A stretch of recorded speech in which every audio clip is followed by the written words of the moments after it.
নমস্কার বন্ধুরা, সিএস কিচেনে আপনাদের সকলকে স্বাগত জানাচ্ছি। আজকে আমি একটা রেসিপি নিয়ে চলে এসেছি, চিকেন কারি, আলু দিয়ে চিকেন কারি, একদম ঘরোয়া এবং সহজ পদ্ধতিতে। তো চলুন দেখে নেওয়া যাক। কড়াতে তেল গরম করে আমি কেটে রাখা আলুগুলো ভেজে নেব। আলুগুলো দিয়ে দিলাম। এবার দিয়ে দেব হলুদ গুঁড়ো আর দিয়ে দেব লবণ, দিয়ে ভালো করে আলুগুলো ভেজে নেব। 60% মতো ভাজলেই হবে।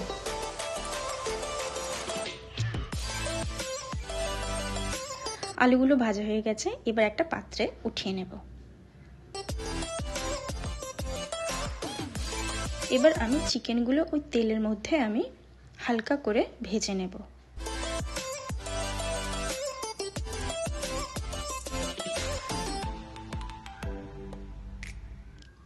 একদমই হালকা করে ভেজে নেব চিকেনগুলো। এবার চিকেনগুলো আমি উঠিয়ে নেব। আর ওই একই তেলের মধ্যে আমি কিছু ফোড়ন দিয়ে দেবো একটা তেজপাতা, 3টে এলাচ আর একটা দারচিনির টুকরো, আর দিয়ে দিলাম শুকনো লঙ্কা একটা, আর দিয়ে দেবো 1/2 চামচের মতো গোটা জিরে। দিয়ে ভালো করে ফোড়নগুলো একটু ভাজা ভাজা করে সুন্দর গন্ধ বেরিয়ে এলে কুচিয়ে রাখা পেঁয়াজগুলো আমি এখানে দিয়ে দিলাম। দিয়ে ভালো করে নাড়াচাড়া করে পেঁয়াজগুলোকে ভেজে নেব। এখানে আমি কিছু মশলা মাখিয়ে নেব। ভেজে রাখা চিকেনের মধ্যে আমি দই আর ধনে গুঁড়ো দিয়ে দিয়েছি। এখানে দিয়ে দেবো কাশ্মীরি লঙ্কার গুঁড়ো, লবণ দিয়ে দিলাম গরম মশলার গুঁড়ো। দিয়ে ভালো করে চিকেনগুলোকে ম্যারিনেশন করে 10 মিনিটের মধ্যে রেখে দেবো। এদিকে আমার পেঁয়াজ ভাজা হয়ে গেছে, আদা রসুনের পেস্টটা দিয়ে দিলাম। দিয়ে ভালো করে নাড়াচাড়া করে আদা রসুনের কাঁচা গন্ধটা যাতে না থাকে, এখানে হলুদ গুঁড়ো দিয়ে দিলাম কালারের জন্য। আমি কিন্তু ম্যারিনেশনে হলুদ গুঁড়োটা দিইনি।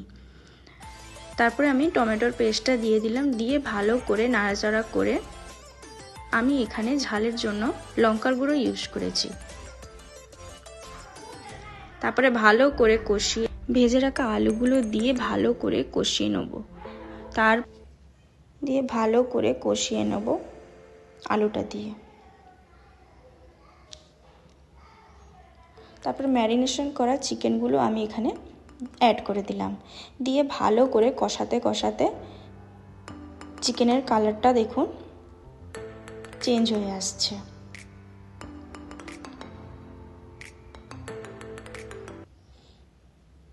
এবার আমি এখানে পরিমাণ মতো জল দিয়ে দিলাম।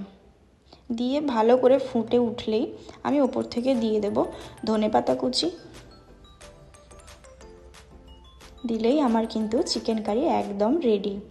তো খুব সহজ পদ্ধতিতে বানানোর চেষ্টা করেছি। আর যদি রেসিপিটা ভালো লেগে থাকে তাহলে একটা লাইক করবেন, কমেন্ট করবেন আর চ্যানেলটাকে সাবস্ক্রাইব করবেন।